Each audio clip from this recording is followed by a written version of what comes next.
Bien à vous ce mercredi, les titres. Plénière décisive autour de la motion de censure contre le Premier ministre. 382 députés nationaux ont pris part à l'opération des votes pour la déchéance du Premier ministre. Sylvestre Ilukamba réagit dans cette édition. Corneille Nangaa, président de la centrale électorale, accusé de créer des sociétés écrans pour occulter les fonds détournés à la CENI, selon un rapport d'une organisation non gouvernementale américaine des Saint-Louis. Martin Fayulu exclut intelligemment Bemba et Katumbi du présidium Lamuka. Réaction dans ce journal. Enfin, gestion des frais de test Covid-19. ACAJ appelle IGF à initier une enquête. Vous suivrez son coordonnateur dans cette édition, Georges Kapiamba. Merci de nous avoir choisis pour vous informer, madame, monsieur. Bienvenue à tous.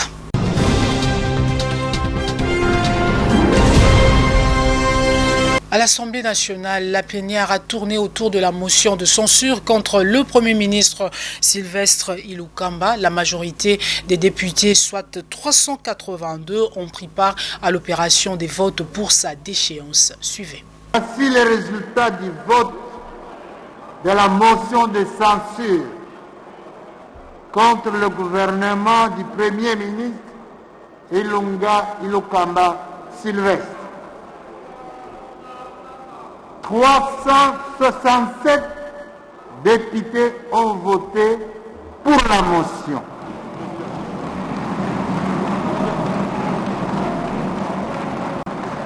En conséquence, l'Assemblée nationale adopte la motion de censure contre le gouvernement du Premier ministre Ilukamba Sylvestre, conformément au prescrit de l'article 146, alinéa 3 de la Constitution et de l'article 214, alinéa 7 de son règlement intérieur. Le gouvernement du Premier ministre Ilukamba Sylvestre est réputé démissionnaire.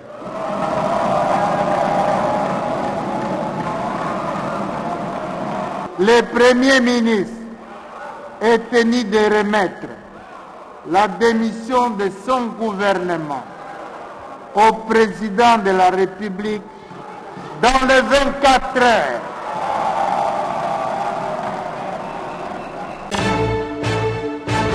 Alors qu'il était attendu à la plénière de ce mercredi traitant la motion de censure contre son gouvernement, le Premier ministre Sylvestre Ilukamba a réagi par une lettre envoyée au président du bureau d'âge à l'intention des députés nationaux.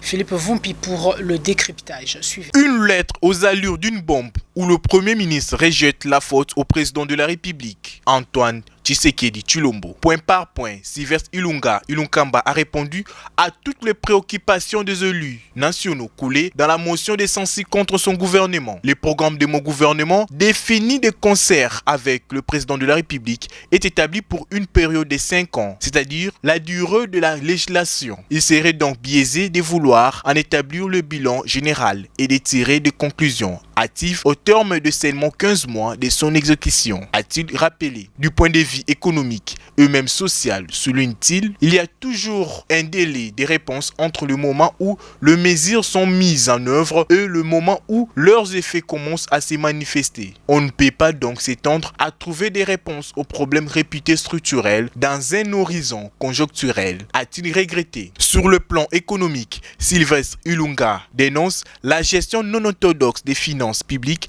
par la présidence de la République, peu avant sa prise de fonction. Permettez-moi de rappeler à votre bon souvenir que mon gouvernement est entré en fonction 9 mois après l'investiture de son Excellence Monsieur le Président de la République, chef de l'État. Avant que mon gouvernement ne soit investi, ni n'ignore que les finances publiques ont été gérées de manière non orthodoxe. Les dérapages révélés à l'occasion du procès dit des 100 jours n'en sont qu'une illustration, a-t-il dénoncé. Sans détour, le chef du gouvernement rappelle qu'il avait personnellement tiré la sonnette d'alarme au sujet de cette situation dès le mois de juillet 2019, soit 2 mois avant sa prise de fonction. Les caisses de l'État étaient quasiment vides, les réserves d'échange érodées et le plan, les caisses de l'État étaient quasiment vides, les réserves d'échange érodées et les francs congolais battaient de l'aile. En outre, le province enregistrait plusieurs mois d'arriérés de rétrocession, sans compter bien d'autres engagements de l'État en souffrance, a-t-il informé aux élus nationaux. Il y a lieu de retenir que le 6 septembre 2019, a-t-il ajouté, à l'investiture de mon gouvernement, cette première année de la législature était largement entamée sur le plan budgétaire. Aussi, ai-je pris mes fonctions sous les signes de la correction inévitablement des différents déséquilibres dont nous avons hérité, afin de s'asseoir des conditions indispensables à l'essor économique et social de notre pays, a-t-il écrit. Harold Badibanga, cadre du Congrès national congolais, le parti cher à Pius Mwabilou, estime que le Premier ministre doit tirer toutes les conséquences sur la motion de censure car le bureau d'âge a cette compétence. Élément de Jocelyne Luanga et Belgodo Mutombo. Harold Badibanga apprécie le travail abattu par le bureau d'âge. Pour lui, les décisions de ces bureaux sur les questions traitées sont rationnelles. Parce que dans la hiérarchie d'organes, c'est la plénière qui est souveraine, pas le bureau. Ça veut dire que ni le bureau définitif, ni le bureau provisoire, aucun bureau n'a le droit de déchoir un premier ministre. C'est à l'assemblée plénière, le seul organe souverain, de prendre des décisions qui s'imposent. Donc ce débat de la constitutionnalité des actes que pose un bureau provisoire, un bureau de définitif, à mon humble avis, ne devrait pas exister dans la mesure où tout ce qui est fait, l'est fait dans le cadre légal de l'assemblée plénière souveraine qui doit agir dans ce sens-là. Ça, c'est la première des choses. La deuxième des choses et la plus importante, c'est que le bureau provisoire dirigé par Mbosso Koudia Mpanga a reçu le mandat, l'autorisation de la Cour constitutionnelle à travers un arrêt. L'arrêt qui, dans son 9e feuillet, donne l'autorisation à ce bureau-là de poser des actes comme les poserait un bureau définitif. Et même là, il faut préciser, si le bureau définitif, le bureau provisoire plutôt ne fait pas ce qu'il fait, comment on doit répartir les postes au sein du nouveau bureau qui sera élu le 3 février. C'est maintenant qu'il faut identifier qui est de quel côté, qui n'est pas de quel côté, pour permettre à ce bureau de garantir tel poste à telle famille politique, tel autre poste à telle autre famille politique, encore qu'un député au regard de l'article 5 de la Constitution est libre de ses opinions et de ses positions pendant l'exercice parlementaire. L'avenir nous en dira davantage. Le coordonnateur de la coalition Lamuka, Martin Fayulu, chasse intelligemment Moïse Katumbi et Jean-Pierre Bemba du présidium de Lamuka. C'était par un communiqué qu'il a rendu public ce mercredi. Philippe Vompi, suivez. Dans un communiqué signé par Martin Fayulu, en qualité du coordonnateur de la Mouka, ce dernier dit avoir invité régulièrement ses collègues du présidium Moïse Katumbi et Jean-Pierre Bemba, mais ces deux leaders précités n'ont pas participé à des réunions de la Mouka. D'abord, la première réunion du 16 octobre 2020, Jean-Pierre Bemba avait soutenu qu'il avait des difficultés de communication à partir de Guémena, où il s'est trouvé tandis que Moïse Katumbi était injoignable. Et cette réunion n'a pu se tenir faute de quorum. Ainsi, une autre réunion a été régulièrement convoquée pour le 24 octobre 2020. Une fois de plus, en dehors de Fayulu, seul Mozito, qui avait déjà répondu à celle du 16 octobre 2020, était présent. Entre-temps, Jean-Pierre Bemba et Moïse Katumbi, qui avaient déjà rencontré Félix Tshisekedi respectivement, le 4 et le 7 novembre 2020, ont déposé leur cahier de charges dans le cadre de la coalition gouvernementale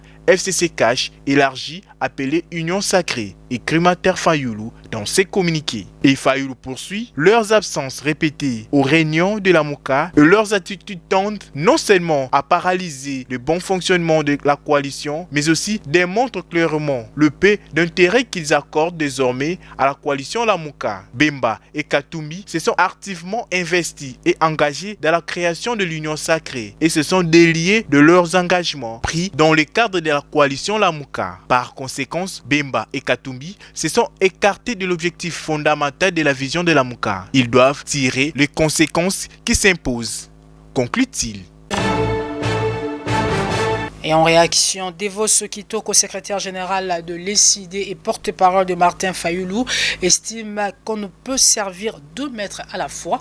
Éléments de Jocelyne Luanga et Belgodor Mutombo. Suivez. Fayulu, le président élu, coordonnateur en exercice de la Mouka, a lancé à nos deux anciens camarades, nos deux anciens alliés, notamment Jean-Pierre Bemba, Moïse Katumbi, un appel à la responsabilité. C'est une sonnette d'alarme.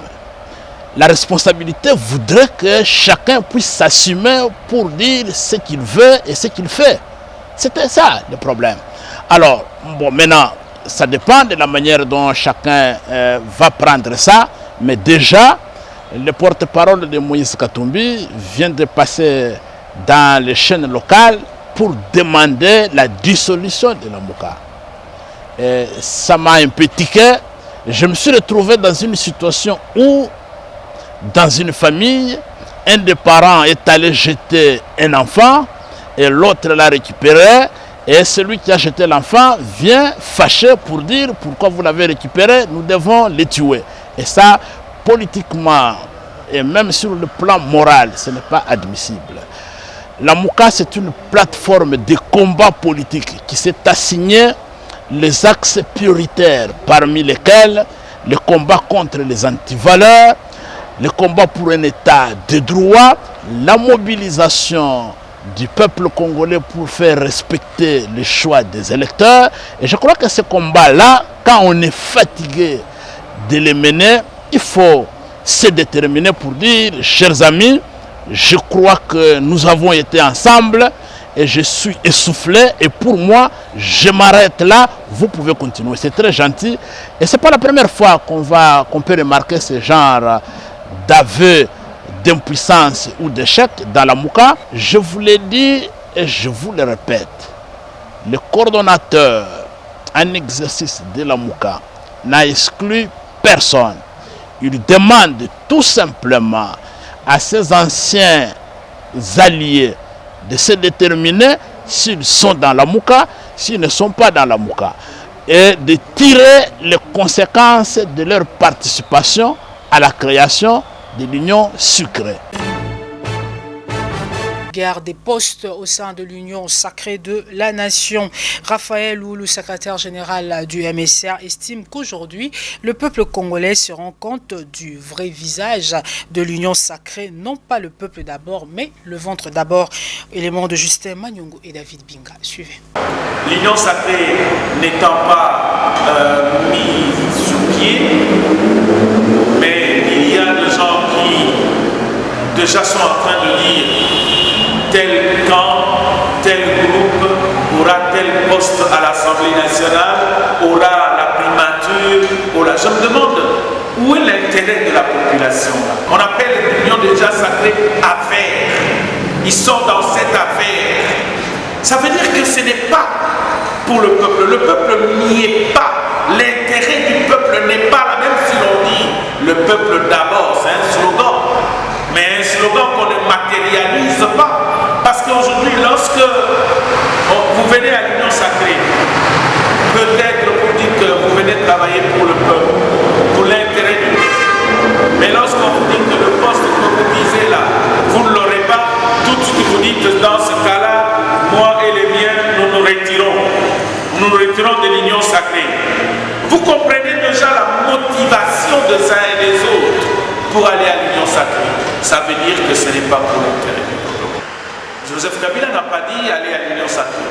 Si alors les FCC ou Joseph Kabila, l'autorité morale, avait demandé par après à quelques personnes d'aller adhérer à l'Union sacrée, je crois que vous auriez vu, vous journalistes, vous les gens de médias, vous auriez vu même un document écrit du FCC.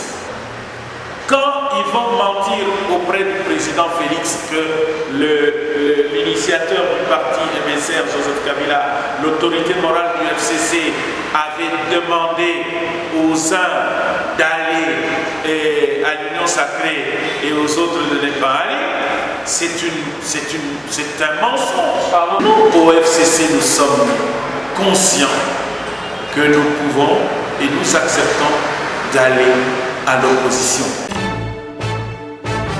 Et toujours en rapport avec la guerre des postes au sein de l'Union sacrée, le patron du journal Impact News, Joël Cadet, revient sur l'audio qui circule de Jean-Marc Kabound, président AI de l'UDPS, où il tirait la gourmandise de Jean-Pierre Bemba et Moïse Katumbi. D'après lui, Kabound n'a fait que dire la vérité. Élément de Justin Magnongo, suivez. Parce que vous avez parlé de la réaction de Jean-Marc Kabound, je dois me poser la question. A-t-il dit vrai ou faux? Est-ce que Jean-Marc Kabound a-t-il menti? Que lorsque Moïse Katumbi, Jean-Pierre Mbemba, Jean-Marc Kabound ont été devant le président de la République, vous savez que je suis introduit, ils n'ont pas parlé de cahier de charge. Le cahier de charge n'a pas été déposé. Il s'agissait de postes. Mbemba est venu pour qu'on lui donne la primature. Katumbi est venu pour qu'on lui donne la tête de l'Assemblée nationale. Président de l'UDPS, il a réuni les 140 députés parce qu'il devait les rassurer. Parce qu'eux aussi se sont sentis en insécurité. Parce qu'ici, on parle de quoi, chers confrères? Il s'agit ici de l'apport arithmétique. Ce n'est pas l'apport du poids politique. Oui, Jean-Pierre Bemba peut mobiliser à Kinshasa ici et tout Kinshasa va venir. Mais ça ne sera pas tout Kinshasa qui va voter à l'Assemblée nationale, papa. Moïse Katumbi peut paralyser Lubumbashi. Lorsque lui arrive, nous y avons été avec Peter Tiani lorsqu'il est rentré. Mais Lubumbashi était paralysé. Mais ici, il ne s'agit pas d'une question de mobilisation de la population. C'est une question de... Le vote, c'est un député, une voix. Est-ce que si on tenait compte que des députés venus de l'opposition, de la Mouka et du Cash aujourd'hui, est-ce que le bureau Mabunda allait tomber? Non. Ce sont les délégués de Katumbi et de Mbemba qui ont enregistré l'exposé de Jean-Marc Kabound qui était de 42 minutes. Et c'est à 200. Et c'est pour des raisons de nuisance. C'est vous qui ne connaissez pas Moïse, moi je le connais. Ce sont des ramifications. Moïse, c'est plus un individu. Moïse, c'est un système. Changeons de registre. L'ancien président de la CENI, Corneille Nangaa, éclaboussé par un rapport publié le 26 janvier 2021 par De Saint-Truy, une organisation non gouvernementale américaine. Selon ce rapport, Corneille Nangaa a créé des sociétés écrans avec des fonds détournés de la centrale électorale pour occulter la mafia. Des députés nationaux sont également cités comme associés de Corneille Nangaa. Des détails dans ce décryptage. Suivez. Après les sanctions américaines, Corneille Nangaa, président de la CENI, accablé par un rapport d'une organisation non gouvernementale américaine des Saint-Truy. Ce rapport l'accuse de créer des sociétés écrans pour occulter les fonds détournés de la CENI. Rappelons qu'en 2016, le banquier et lanceur d'alerte Jean-Jacques Lumumba a affirmé que la CENI avait emprunté illégalement 25 millions de dollars américains à BGFI Bank lié à l'ancien président de la République Joseph Kabila. Des Saint-Truy note qu'en février 2019, peu après l'annonce des résultats des élections qui ont accordé à Abotome son poste de député, ce dernier s'est associé avec Nangaa et d'autres investisseurs pour créer la société d'exploration minière Général Ressources Services pour l'exploitation minière artisanale couvrant un peu plus de 9 km² du territoire de Kambov dans le Haut-Katanga. Abotome avait déclaré n'avoir jamais donné l'argent à Nangaa. Le président de la CENI, quant à lui, a préféré garder le silence. Ici est dénoté que c'est depuis 2011, année de sa création, que la CENI est soupçonnée de détournement de fonds et d'autres malversations, dont la plupart remettraient en cause son indépendance politique si elle venait à être confirmée. L'association pour l'accès à la justice, ACAJ en sigle, demande à l'IGF d'enquêter sur la destination des frais de 45 $ américains imposés aux Congolais en rapport avec le test Covid-19. Élément de Jocelyne Luanga et Belgodor Mutombo. Nous demandons la suppression de ces 45 $ qui sont imposés verbalement par le ministre de la Santé à tous les voyageurs qui viennent de l'étranger pour passer au test PCR pour deux raisons. La première raison est d'ordre juridique. C'est-à-dire qu'au regard de l'article 93, alinéa 2 de la Constitution, tout ministre ne peut décider, prendre une quelconque décision à imposer aux citoyens que par la voie d'un arrêté ministériel, lequel arrêté doit être motivé. Mais dans le cas d'espèce, vous allez constater que le ministre de la Santé, Étienne Longondo, n'a jamais signé un arrêté par lequel il a décidé d'imposer le paiement de ces 45 $, moins encore de l'imposition de ces tests. Et donc là, il y a une entorse grave à la Constitution et c'est la raison pour laquelle nous considérons qu'il s'agit déjà là d'une démarche anticonstitutionnelle. Il a dit sur les 45 $, 30 $ sont affectés à l'achat des réactifs et 15 $ sont affectés au paiement des primes des agents des autres services qui interviennent dans le processus. Mais ces agents disent ne pas recevoir un seul sou à titre de prime. Ils se contentent de leur modique salaire mensuel. Demandons à l'IGF, l'Inspection générale des finances, d'engager rapidement une enquête pour savoir combien on a perçu, c'est-à-dire l'INRB ainsi que le ministère de la Santé, combien ont-ils perçu depuis que ce processus d'imposition des tests a commencé et quelle a été l'affectation, la répartition des frais et l'affectation. Rosette Saïba Luanzo, directrice générale de l'Office national de tourisme ONT en sigle, a été interpellée ce mardi 26 janvier 2021 suite à un détournement de la somme de 5 millions de $ américains. Des détails avec Gertrude Ololo. Suivez.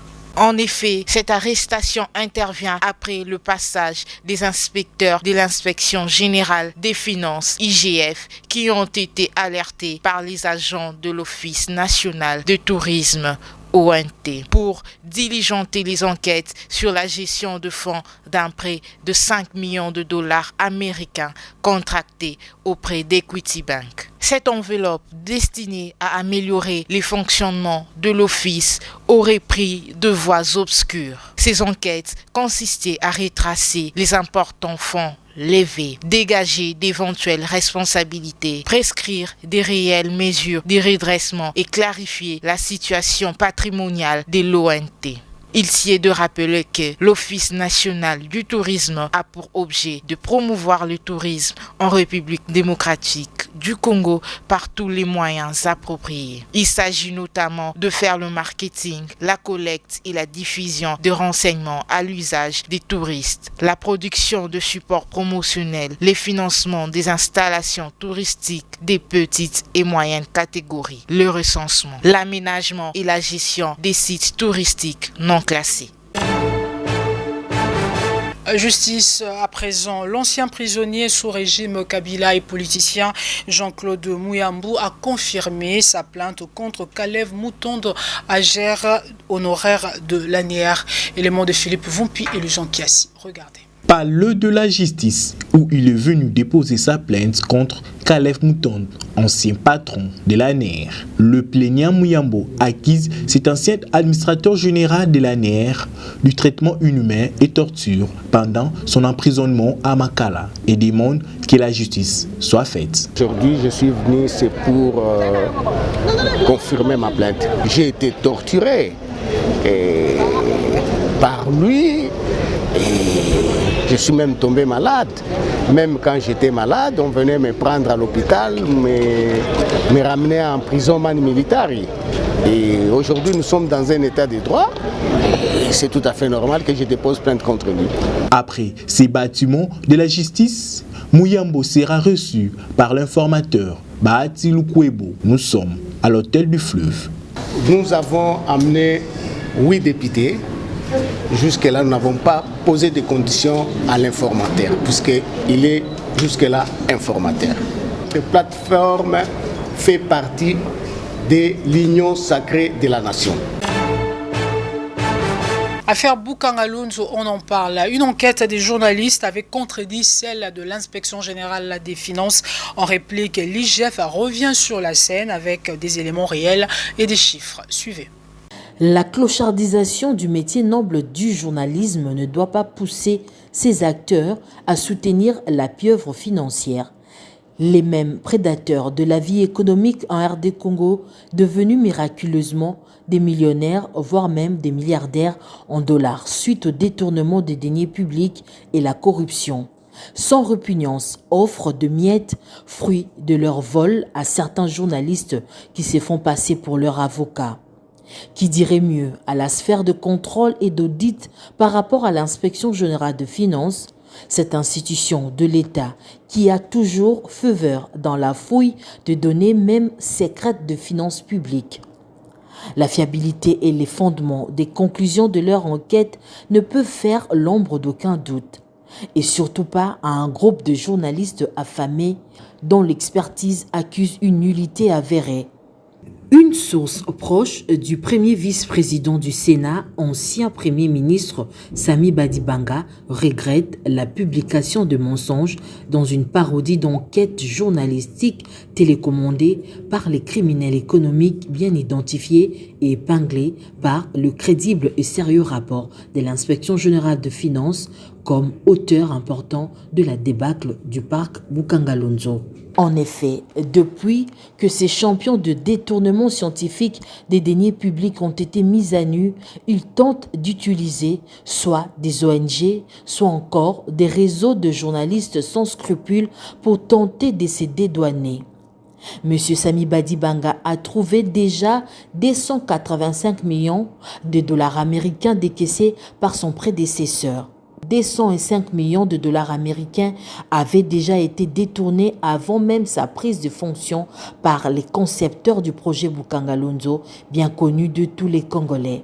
S'agissant de la mission de contrôle des parcs agricoles de Boukangalonzo, l'objectif de l'inspection générale des finances était de rechercher la cause de la débâcle financière de ces projets. Les résultats obtenus par l'inspection générale des finances peuvent être résumés de la manière suivante. Montant décaissé par le Trésor public, 285 millions de dollars. Situation actuelle du projet, 80 millions de dollars, dont 40 millions pour la station électrique. Montant perdu par l'État, 205 millions de dollars. Cause de cette débâcle financière, l'inspection générale des finances constate que l'échec de ce projet était déjà planifié dans sa conception. Deuxième élément, les marchés avec les partenaires non expérimentés et qui n'évoluent même pas dans le secteur agricole, et ce marché a été passé de gré à gré. Troisième élément à la base de cette débâcle, une surfacturation en moyenne de 1 à 10 pour l'acquisition des équipements et des intrants agricoles. Quatrième cause de cette débâcle, 80% des paiements surfacturés ont été logés dans un compte se trouvant en Afrique du Sud où les complices se retrouvaient régulièrement pour se partager les butins. Cinquième élément, Surfacturation présumée des travaux de soutirage de l'électricité sur la ligne Inga à 40 millions de dollars avec un trop payé de 2 millions de dollars. Sixième élément, sur les 285 millions de dollars décaissés par le Trésor, 80 millions de dollars seulement ont réellement servi au parc agricole de Bukangalonzo. Septième élément, abandon total du parc par tous les gestionnaires après s'être servi sur les fonds issus de la surfacturation. Sami Badibanga a sauvé la République en refusant de débloquer encore des fonds par rapport à un projet dont les sommes étaient destinées à se partager en Afrique du Sud par des prédateurs. Les clans des criminels économiques de Bukangalonzo tentent de distraire l'opinion pour espérer encore de postes de responsabilité dans notre pays. Le président Félix Antoine Tshisekedi, qui avait déjà fustigé le projet Bukangalonzo dans son discours à la nation du 30 juin 2020, n'est pas dupe pour prêter oreille à ces bandits ennemis du peuple congolais.